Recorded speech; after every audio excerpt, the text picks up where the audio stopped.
Krishna. All devotees to assembled devotees. Hare Krishna. All devotees to assembled devotees. Hare Krishna. All devotees, always to Shri Guru and Gauranga. Always to Shri Prabhupada. Hare Krishna. Om Namo Bhagavate Vasudevaya. Om Namo Bhagavate Vasudevaya. Om Namo Bhagavate Vasudevaya.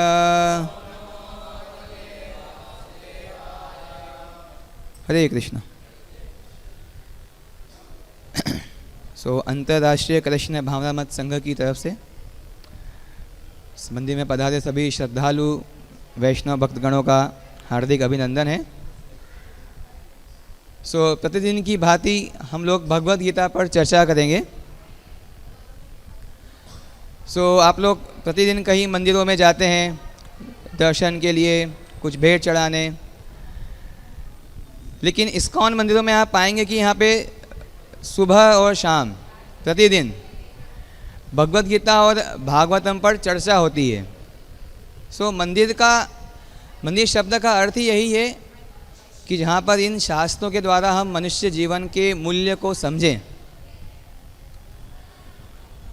सो जो क्रम चला आ रहा है, आज हम भगवत गीता का जो तीसरा अध्याय है कर्म योग, उसके आठवां जो श्लोक है उस पर हम चर्चा करेंगे। आठवां है ना? सो यहाँ डिस्प्ले पे श्लोक संख्या दी हुई है, श्लोक भी दिया हुआ है, तो मेरे बाद आप लोग भी बोलने का प्रयास कीजिएगा। सो जो इस्कॉन संस्था के आचार्य हैं, संस्थापक आचार्य प्रभुपाद, वे बोलते हैं कि संस्कृत हम न भी समझें लेकिन केवल उच्चारण करें तो भी हमारा प्यूरिफिकेशन, हमारा शुद्धिकरण होता है। तो आप सभी लोग प्रयास कीजिएगा बोलने का, और आप सभी से विनती भी है कि थोड़ा शांति बनाएं। आप लोग सिनेमा हॉल में जाते हैं तो वहाँ एकदम शांति होती है बिना बोले, तो यहाँ भी थोड़ा शांति रखिए। यहाँ पे कुछ आप लेके जाएंगे। तो तीसरा अध्याय 8वां श्लोक। नियतं कुरु कर्मत्वं, नियतं कुरु कर्मत्वं, कर्म ज्यायो ह्यकर्मणः, कर्म ज्यायो ह्यकर्मणः, शरीर यात्रापि च, शरीर यात्रापि च, तेन प्रसिद्ध्येद कर्मणः, तेन प्रसिद्ध्येद कर्मणः। नियतं कुरु कर्मत्वं, कर्म ज्यायो ह्यकर्मणः, शरीर यात्रापि च, तेन प्रसिद्ध्येद कर्मणः। दोहराइए। नियतं कुरु कर्मत्वं, कर्म ज्यायो ह्यकर्मणः, शरीर यात्रापि च, तेन प्रसिद्ध्येद कर्मणः।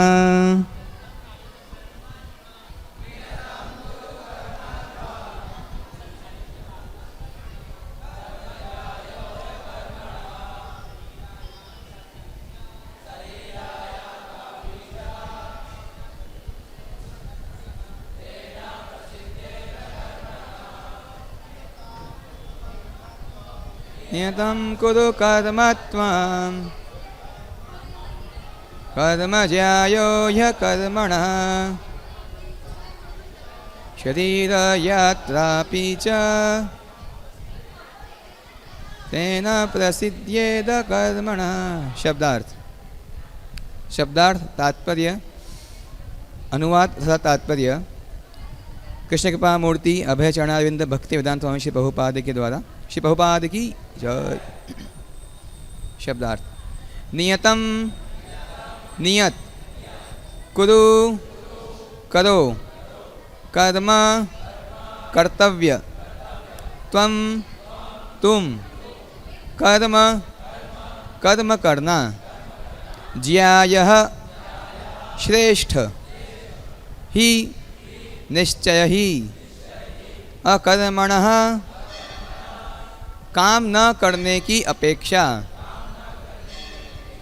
शरीर शरीर का यात्रा पालन निर्वाह अपि भी च भी ते तुम्हारा न कभी नहीं प्रसिद्धयेत सिद्ध होता अकर्मणः बिना काम के।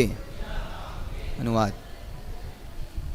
अपना नियत कर्म करो क्योंकि कर्म न करने की अपेक्षा कर्म करना श्रेष्ठ है। कर्म के बिना तो शरीर निर्वाह भी नहीं हो सकता। अब लोग दोहराइएगा। अपना नियत कर्म करो क्योंकि कर्म न करने की अपेक्षा कर्म करना श्रेष्ठ है। कर्म के बिना तो शरीर निर्वाह भी नहीं हो सकता। तात्पर्य तात्पर्य में इस श्लोक को कैसे समझें ये बताया गया है, तो आप ध्यानपूर्वक सुनिएगा। ऐसे अनेक छद्म ध्यानी हैं जो अपने आप को उच्च कुलीन बताते हैं तथा ऐसे बड़े बड़े व्यवसायी व्यक्ति हैं जो झूठा दिखावा करते हैं कि आध्यात्मिक जीवन में प्रगति करने के लिए उन्होंने सर्वस्व त्याग दिया है। श्री कृष्ण यह नहीं चाहते थे कि अर्जुन मिथ्याचारी बने, अपितु वे चाहते थे कि अर्जुन क्षत्रियों के लिए निर्दिष्ट धर्म का पालन करे। अर्जुन गृहस्थ था और एक ऐसा सेना नायक था, अतः उसके लिए श्रेयस्कर था कि वह उसी रूप में गृहस्थ क्षत्रिय के लिए निर्दिष्ट धार्मिक कर्तव्यों का पालन करे।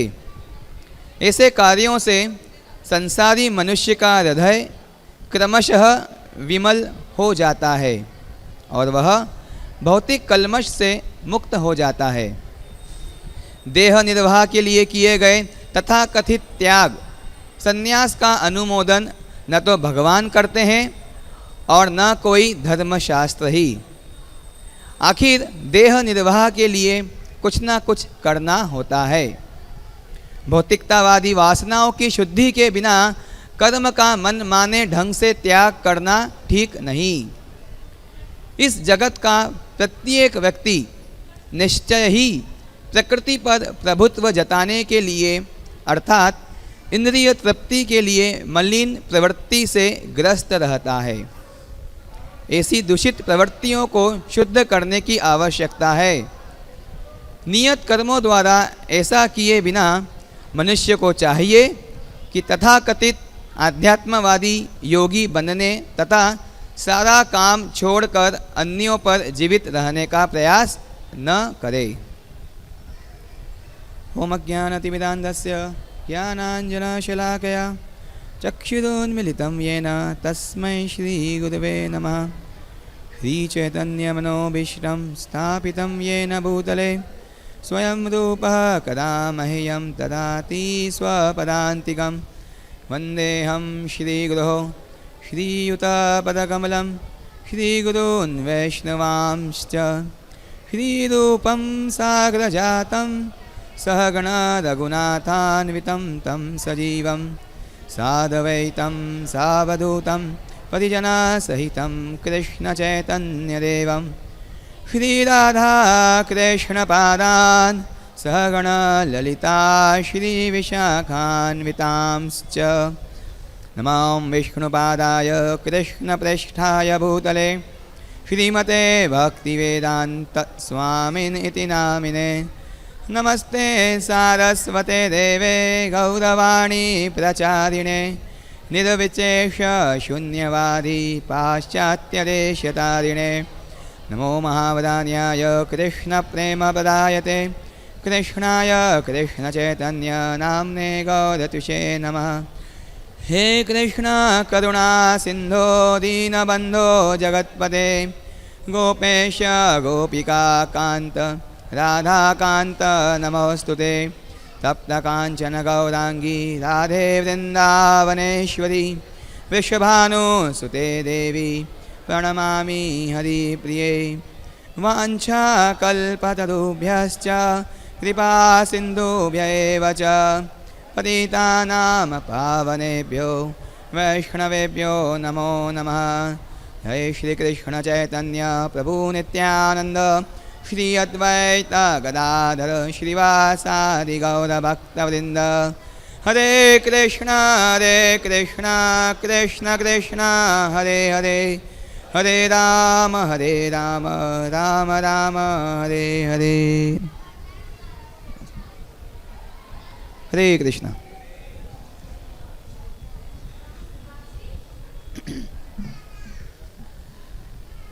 सो हम चर्चा कर रहे हैं तीसरा अध्याय श्लोक संख्या 8। सो तीसरे अध्याय का नाम है कर्म योग। तो योग का मतलब जुड़ना। जुड़ना किससे? अब भगवद गीता में यहाँ दिया है कर्म योग, तो साधारण सी बात है कि भगवान से जुड़ने का यहाँ पे बताया गया है। लेकिन सामान्यतः हम लोग समझते हैं कि कर्मयोग मतलब यहाँ पे बताया गया है केवल अपना कर्म करते रहो। कर्म करने के पीछे उद्देश्य क्या है ये हम लोग नहीं जानते हैं। जैसे आप सब मुंबई वासी हैं तो सभी यहाँ पे कुछ ना कुछ सर्विस में है। अधिकतर सभी लोग कार्यरत हैं कहीं ना कहीं। तो आप लोग देखें अगर कि आप पूरे महीने केवल कार्य करने जाएं और अंत में कुछ आपको हम बोलते हैं मासिक वेतन सैलरी अगर न मिले तो आप लोग जाएंगे? नहीं जाएंगे, कोई नहीं जाएगा। कुछ स्टूडेंट हैं वो इसलिए पढ़ रहे हैं कि आगे जाके जॉब मिलेगी और आखिरी में महीने के अंत में कुछ तो मिलेगा, कुछ तो पारितोषण मिलेगा। तो उसके पीछे उद्देश्य है, तो कुछ ना कुछ करने के पीछे उद्देश्य है। सो कर्म करने के पीछे असली उद्देश्य क्या है ये हम नहीं जान पाते हैं। तो ये जो अध्याय है यहाँ पे भगवान बता रहे हैं कि कर्म करने के पीछे उद्देश्य है क्या। इसलिए नाम यहाँ दिया है इस अध्याय का कर्म योग। मतलब कर्म करने के द्वारा, हमारे कार्यकलापों के द्वारा हम क्या करें? भगवान से जुड़ें। लेकिन किस तरह जुड़ सकते हैं? केवल कार्य करने से जुड़ जाएंगे ये हम नहीं सोचते। और इस तरह की शिक्षा भी आजकल किसी भी पाठशाला, विद्यालय, महाविद्यालय, स्कूल, कॉलेज, यूनिवर्सिटी कहीं नहीं दी जा रही है। तो पहले ये तीसरा अध्याय के पहले जो दूसरा अध्याय है यहाँ पर अर्जुन काफ़ी, पहले अध्याय में अर्जुन काफ़ी सारे तर्क भगवान के सामने प्रस्तुत करता है। सो उसमें से एक तर्क ये रहता है कि अर्जुन बोलता है कि मैं ये सब छोड़ के क्यों ना जंगल चला जाऊं या फिर भिक्षा मांगने लग जाऊं। कुछ करना भी नहीं पड़ेगा, मेरा कार्य भी हो जाएगा और बिना किसी कारण व्यर्थ ही इतना बड़ा जो युद्ध होगा, कई लोगों की हत्या होगी, ये सब से मैं बच जाऊंगा। तो ये वो तर्क देता है कि ये सब छोड़ के मैं चले जाऊं, मतलब ना करूं कुछ जो करना चाहिए। सो तीसरे अध्याय जो है, तीसरे अध्याय का पहला श्लोक में कृष्ण से अर्जुन पूछते हैं कि क्या करना चाहिए, क्योंकि दूसरे अध्याय में कृष्ण काफ़ी सारी बातें बताते हैं, काफ़ी सारे दर्शन, फिलोसॉफी प्रस्तुत करते हैं, सांख्य योग, बुद्धि योग। सो कई प्रकार के जो है दर्शन भगवान देते हैं। तो अर्जुन थोड़ा कंफ्यूज होता है कि करना क्या है, आप बताओ। एक तरफ तो बोल रहे हो, तो पहले ही श्लोक में बोलते हैं अर्जुन कि अगर आप सकाम कर्म को श्रेष्ठ समझते हो, सकाम कर्म, तो फिर मुझे क्यों आप ये लड़ाई झगड़े में लगा रहे हो। तो धीरे धीरे भगवान आगे बताना शुरू करते हैं। तो उसी श्रृंखला में आगे भगवान यहाँ बता रहे हैं कि अपना नियत कर्म करो। नियत, तो नियत कर्म मतलब क्या, सो वो हमें जानना चाहिए। सो अभी 20 मिनट के लिए मंदिर के पट बंद हो रहे हैं।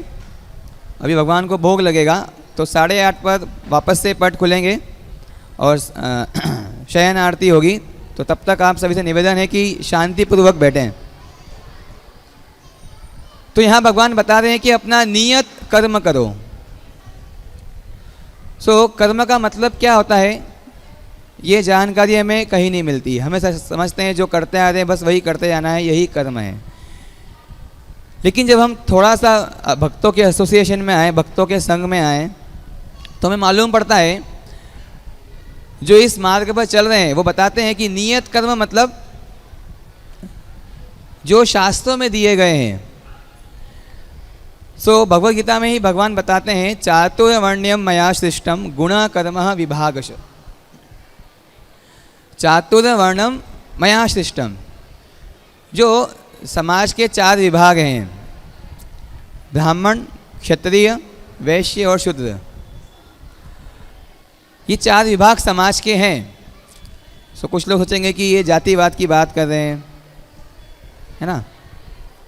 तो ऐसा नहीं है, ये भगवान के द्वारा ही विभाजन किया गया है। और किस आधार पर, गुण कर्म, गुण और कर्म, यहाँ भी कर्म शब्द आ रहा है और भगवान यहाँ पर भी नियत कर्म की बात कर रहे हैं। तो नियत कर्म मतलब प्रिस्क्राइब ड्यूटी, जो शास्त्रों में दिया गया है। ऐसा ही नहीं जो हमें अच्छा लग रहा है, जो शास्त्रों में दिया गया है। तो गुण कर्म, तो आप देखेंगे कि सो समाज में 4 विभाजन जो शास्त्रों में बताए गए हैं कि ब्राह्मण, क्षत्रिय, वैश्य और शूद्र। तो ब्राह्मण मतलब इंटेलिजेंट क्लास, बुद्धिमान व्यक्ति, मतलब जो दूसरों को ज्ञान देने का जिनका कार्य है, ये उनका नियत कर्म है कि खुद शास्त्रों को अध्ययन करके समझें और उसका जो सार है, ऐसा नहीं पूरा शास्त्र बताएं, जो सार है, जो महत्वपूर्ण चीज़ है वो समाज के बाकी व्यक्तियों को दें। ये उनका नियत कर्म है। तो ये है इंटेलिजेंट क्लास, बुद्धिमान व्यक्ति, जिनको ब्राह्मण बोलते हैं वैदिक भाषा में। तो आप देखेंगे कि आज भी समाज में इस तरह के व्यक्ति हैं जिन्हें हम टीचर बोलते हैं, गुरु बोलते हैं, कोच बोलते हैं, अध्यापक बोलते हैं, गाइड बोलते हैं। ये हैं आपको आगे पथ प्रदर्शक के लिए। तो इन्हीं को ब्राह्मण बोला जाता है वैदिक भाषा में। और आप बोल सकते हैं बुद्धिमान व्यक्ति, जो लोगों को, समाज को ज्ञान देने का कार्य करते हैं।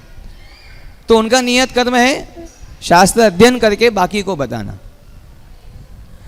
फिर उसी तरह से क्षत्रिय, क्षत्रिय मतलब समाज को सुरक्षा प्रदान करना। तो क्षत्रिय का नियत कर्म समाज को सुरक्षा प्रदान करना, जो भगवद गीता में दिया गया है। तो हम देखते हैं समाज में सोल्जर्स, सैनिक, पुलिस, ये लोग हैं जो सुरक्षा प्रदान करने के लिए। हालांकि हम क्षत्रिय शब्द यूज़ नहीं करते, लेकिन ये भी है। तीसरा वैश्य, जिसको बोलते हैं बिजनेस क्लास लोग, जो बिजनेसमैन हम बोलते हैं, जो बिजनेस करते हैं, व्यापार की श्रेणी के अंतर्गत आते हैं, इन्हीं को वैश्य बोलते हैं वैदिक भाषा में। तो ये विभाजन तो है। अभी भी कुछ लोग हैं जो व्यापार करते हैं। ज़्यादातर हम देखते हैं कि बनिए अग्रवाल और जो गुजराती लोग हैं वो बिजनेस में ज़्यादा होते हैं, व्यापार करना उन्हें पसंद होता है बजाय नौकरी करने के।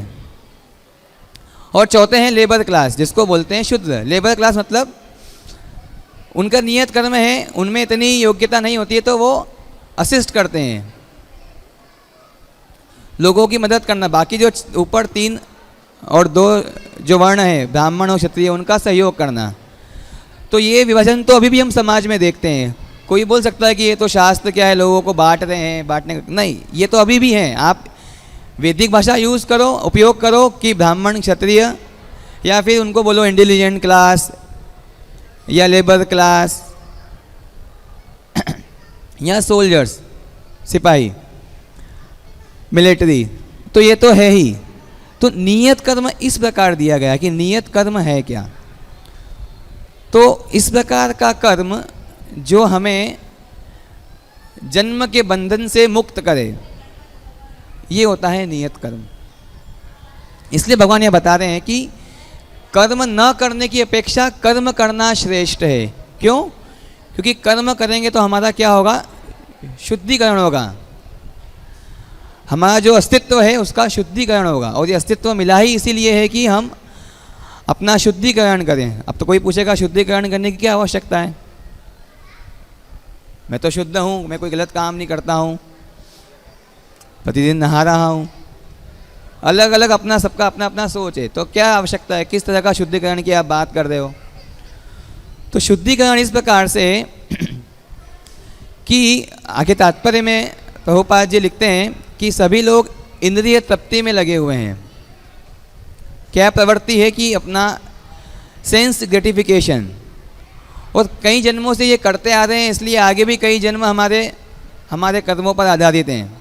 क्योंकि हमारा शुद्धिकरण नहीं हुआ तो हम उसी प्रकार के कार्य में लगे हुए हैं, और जिस प्रकार से वो कार्य करते रहेंगे, उस कार्य करने के पीछे उद्देश्य क्या है उसको समझे बिना तो कई प्रकार के जन्मों के बंधन में हम फंसते जाएंगे। तो कर्म करने के पीछे उद्देश्य यही है कि हमें खुद का शुद्धिकरण करना है, खुद को इस बंधन से, हम बोलते हैं भव बंधन, भव मतलब जन्म, तो जन्म के बंधन से मुक्ति पाना, यही कर्म करने के पीछे हमारा उद्देश्य होना चाहिए। लेकिन ये हमारा उद्देश्य आजकल नहीं रह गया है। हमारा उद्देश्य केवल क्या रह गया है, किस प्रकार से हम अपना जो है इंद्रिय सुख को पूरा करें, इसी को हमने अपना कर्म मान लिया है। तो भगवान यहाँ बता रहे हैं कि अर्जुन को मिथ्याचारी नहीं बनाना चाहते थे। मिथ्याचारी मतलब, कोई बता सकता है मिथ्याचारी मतलब? झूठा आचरण। Very good. क्या नाम है आपका? शिव कुमार, अच्छे से बताया। झूठा आचरण, मिथ्याचारी तो गलत आचरण करने वाला, मतलब जो उसका व्यवहार नहीं है, जो उसका नेचर नहीं है, उसके विपरीत वो आचरण कर रहा है, उसको बोलते हैं मिथ्याचारी। तो यहाँ अर्जुन क्या है, क्षत्रिय है, तो उसका स्वभाव कैसा रहेगा, युद्ध करने वाला रहेगा। और युद्ध किस लिए? खुद के लाभ के लिए नहीं, समाज की सुरक्षा के लिए। तो यहाँ पे भगवान देखते हैं कि क्षत्रिय, इसका जो आचरण कैसा है, क्षत्रियों का गुण है इसमें। तो क्षत्रिय का गुण 18वें अध्याय में बताया गया है। 18वें अध्याय का श्लोक संख्या 43।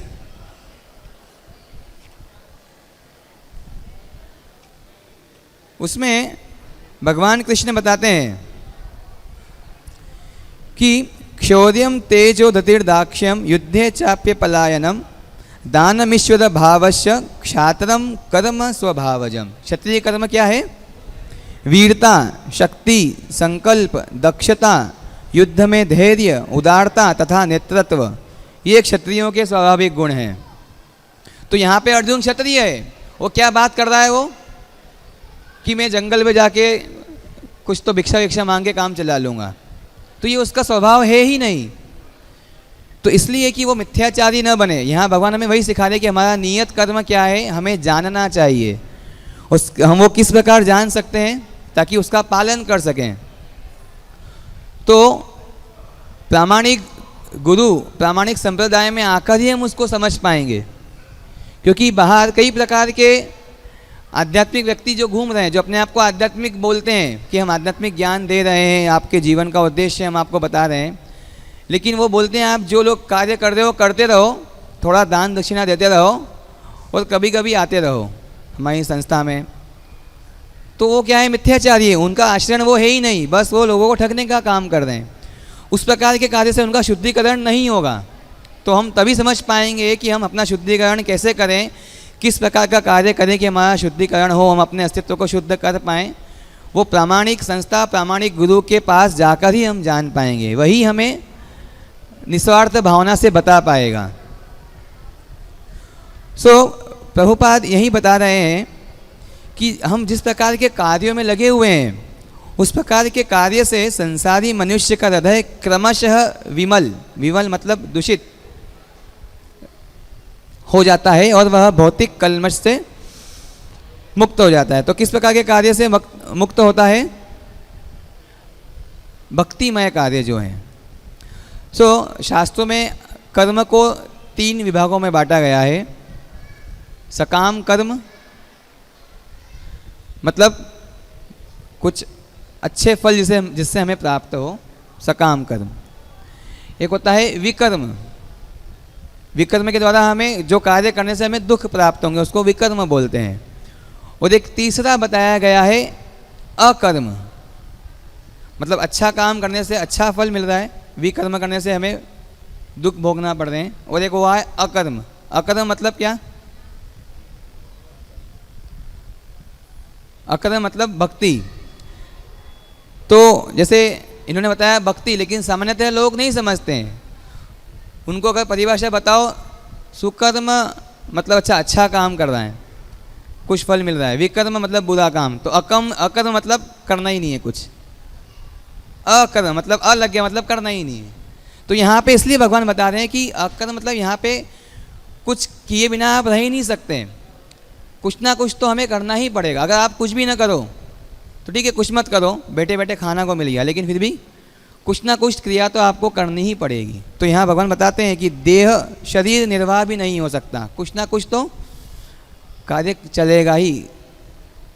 अकर्म मतलब उस प्रकार का कार्य जिससे हम बंधन में न फंसें, इसीलिए उसको भक्ति बताया गया है। क्योंकि हम कई प्रकार के कार्य करते हैं, हम सोचते हैं कि हम अच्छा कार्य करेंगे तो क्या होगा, कुछ बुरे कार्य गलती से अगर हो भी गए तो उसका जो दुष्परिणाम है हमें नहीं भुगतना पड़ेगा। लेकिन दोनों अलग अलग चीज़ें हैं। अच्छा काम करते जाएंगे आप तो उसका अच्छा फल मिलते रहेगा, लेकिन जो बुरा काम गलती से भी अगर हो गया है तो वो कम नहीं हो जाएगा, वो रहेगा ही। तो उसका कहीं ना कहीं तो प्रभाव आपके जीवन में हमें दिखेगा। और यही कारण है कि जब हम कुछ भी सोचते हैं कि यार हम सारे अच्छे कार्य कर रहे हैं लेकिन फिर भी दुख क्यों आ रहे हैं, लोगों के प्रश्न रहते हैं ये, उसका कारण यही है कि अनजाने में भी हमसे गलत काम हो रहे हैं तो उसका प्रभाव कम नहीं हो रहा है, भले ही आप कितने अच्छे काम कर लो। तो वो किससे कम होगा? वो अकर्म से, मतलब भक्ति से होगा।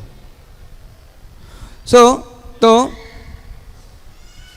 जो 5वां अध्याय है भगवद गीता का, उसका 3रा श्लोक, उसमें भगवान बताते हैं, जो पुरुष न तो कर्म फलों से घृणा करता है और न कर्म फल की इच्छा करता है, वह नित्य सन्यासी जाना जाता है।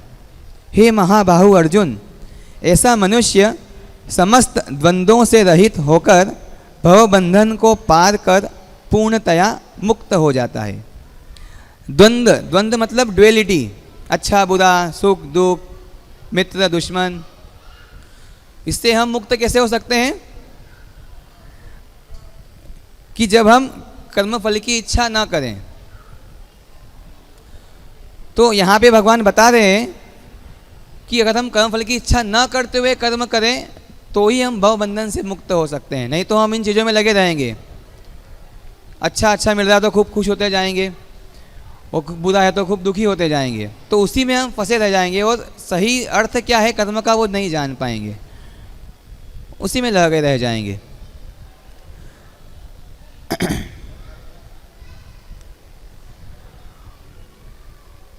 और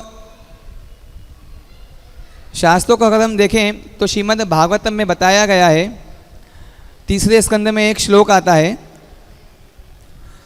उसमें बताया गया है, सवय निर्वृत्ति धर्मेण वासुदेवानुकंपया भगवत भक्ति योगेन तिरोधत्ते शनैर इह। क्या बताया गया है? निवृत्ति, निवृत्ति मीन्स डिटैचमेंट, हम लोग अपने कर्म से ही आसक्त रह जाते हैं, अटैच रहते हैं कि हाँ मुझे ये जो कर रहे हैं उसी से अटैच रह जाते हैं। तो हमें क्या होना है, डिटैच होना है। और वो डिटैचमेंट जब हम अपने में डेवलप करेंगे, हम अपने आप में विकसित करेंगे अनासक्ति, तभी हम अपने कर्मों की शुद्धि, अपना स्वयं का शुद्धिकरण कर पाएंगे। तो वो शुद्धि कैसे होगी, सवय निवृत्ति धर्मेण। निवृत्ति मतलब डिटैचमेंट कैसे हम डेवलप कर सकते हैं, अनासक्ति कैसे ला सकते हैं, वासुदेवानुकंपया। वासुदेव मतलब, वासुदेव किसको बोला जाता है, भगवान श्री कृष्ण को वासुदेव बोला जाता है, वसुदेव के पुत्र वासुदेव। वासुदेव अनुकंपया, अनुकंपा मीन्स मतलब कृपा, मर्सी। भगवत भक्ति योगेन, जब भगवान कृष्ण की कृपा होगी तब हम भगवत भक्ति मतलब भगवत भक्ति अकर्म ये कार्य कर पाएंगे, अकर्म कर पाएंगे, जिससे हम अपने आप को शुद्ध कर सकें। तिरोधत्ते शनैर्य, तो ग्रेजुअली क्रमशः धीरे धीरे ये डिटैचमेंट अनासक्ति हम अपने में विकसित कर पाएंगे और स्वयं का शुद्धिकरण कर पाएंगे, ताकि जो कर्म हमें बांधे हुए हैं जन्म बंधनों में उससे हम मुक्त हो सकें। और अर्जुन क्या सोच रहा था कि मैं कर्म न करूँगा, अगर मैं ये भिक्षा कार्य करूँगा कि अपना काम भिक्षा मांग कर चला लूँगा तो मैं क्या होगा, कर्म बंधन में नहीं फंसूंगा, ये कार्य करूँगा तो मैं बंधन में फंस जाऊँगा, वो ये सोच रहा था। तो हमें जानना चाहिए कि हमारा नियत कर्म करके ही हम कर्म बंधन से मुक्त हो सकते हैं, उस कार्य को छोड़कर नहीं। तो मनुष्य जो जन्म हमें प्राप्त हुआ है उसका नियत कर्म क्या है, भगवान की सेवा। शास्त्र बताते हैं कि जीवेरे स्वरूप है नित्य कृष्ण दास, यही हमारा नियत कर्म है कि हम भगवान के सेवक हैं। तो क्या कर सकते हैं, तो हमारा नियत धर्म क्या रहेगा, बहुत आसान है, कुछ बहुत बड़ी चीज़ें नहीं करना है। प्रार्थना, ध्यान और पूजा, यही हमारा नियत कर्म होना चाहिए, ये नहीं छूटना चाहिए। जो परिवार के निर्वाह के लिए कार्य हो रहा है उसको छोड़ने की बात नहीं कही है, लेकिन इस चीज़ को जोड़ना है, प्रार्थना, ध्यान, मेडिटेशन और पूजा, वर्शिपिंग। प्रार्थना मतलब प्रेयर्स, तो सभी प्रेयर्स तो करते ही हैं, कुछ ना कुछ परेशानी में फंसते हैं तो सभी प्रार्थना करते हैं, प्रेयर्स करते हैं। तो श्रीधर स्वामी जो हैं बहुत बड़े आचार्य रहे हैं रुद्र संप्रदाय के, वो बताते हैं नियत कर्म मतलब प्रेयर्स, प्रार्थना, मेडिटेशन, ध्यान, पूजा, वर्शिपिंग। और भगवान कृष्ण भी यही बता रहे हैं भगवत गीता में, मन मना भव मद भक्तो मध्याजी माम नमस्कुरु। केवल 4 चीज़ें करो, मेरा चिंतन करो, चिंतन मतलब ध्यान हो गया, मेडिटेशन, मुझे नमस्कार करो, मुझे अध्याजी मुझे पूजा करो। तो इस प्रकार से नियत कर्म भगवत गीता में ये बताया गया है, जो आचार्य गण हैं ये भी बता रहे हैं। तो इस प्रकार के कर्म करने से हम अपने आप को शुद्ध कर सकेंगे, बजाय इसके कि हम जैसे देखते हैं कई प्रकार के लोग दिखाते हैं कि हमने सब कुछ त्याग दिया है, सब कुछ छोड़ दिया है, हम धन को स्पर्श भी नहीं करते हैं, पैसे को हम हाथ भी नहीं लगाते हैं, सब छोड़ दिया है। या कई प्रकार के लोग हैं जो कई दिनों तक बोलते हैं हमने खाना पीना भी छोड़ दिया है, हम ऐसा लगता है कि वो वैरागी हो गए हैं।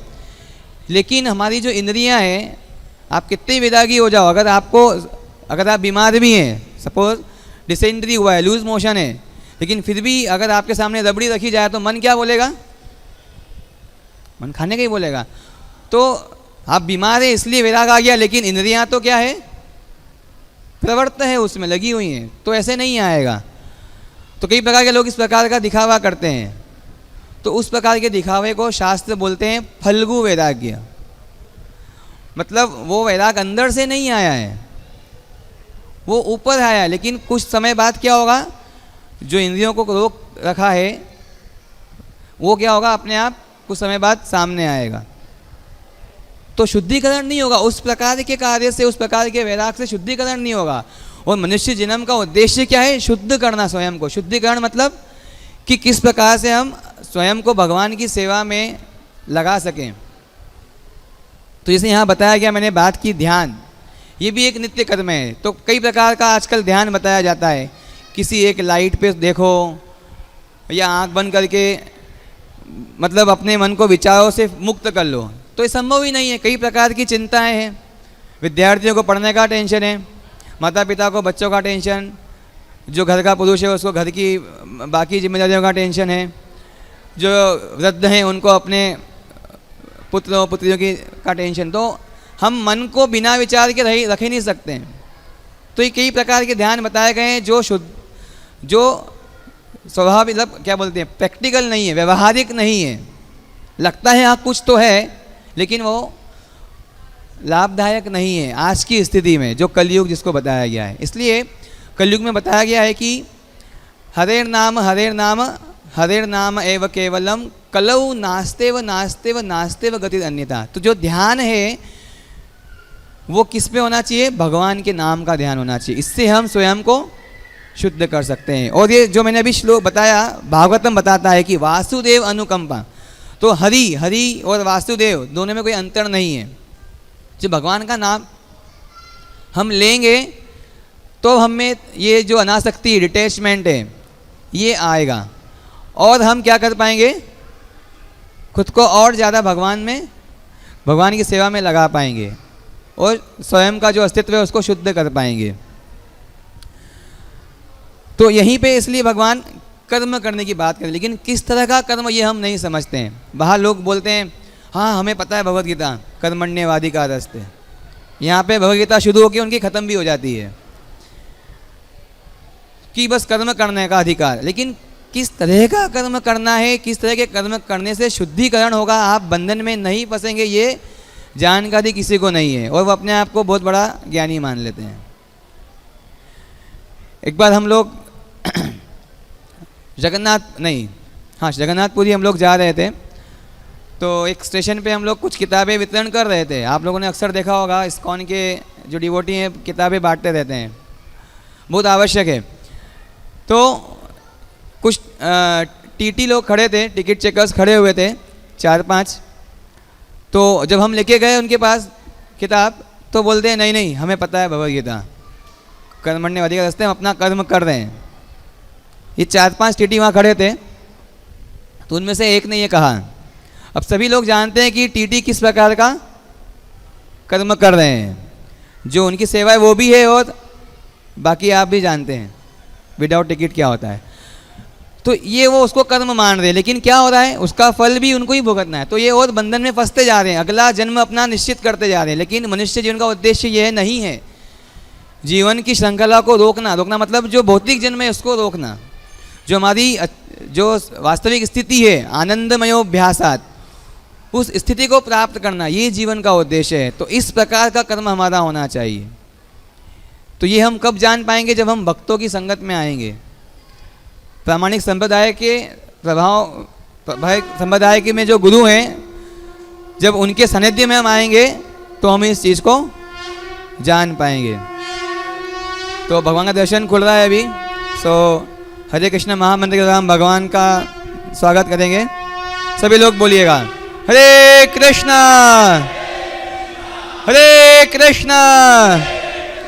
कृष्ण कृष्ण हरे हरे।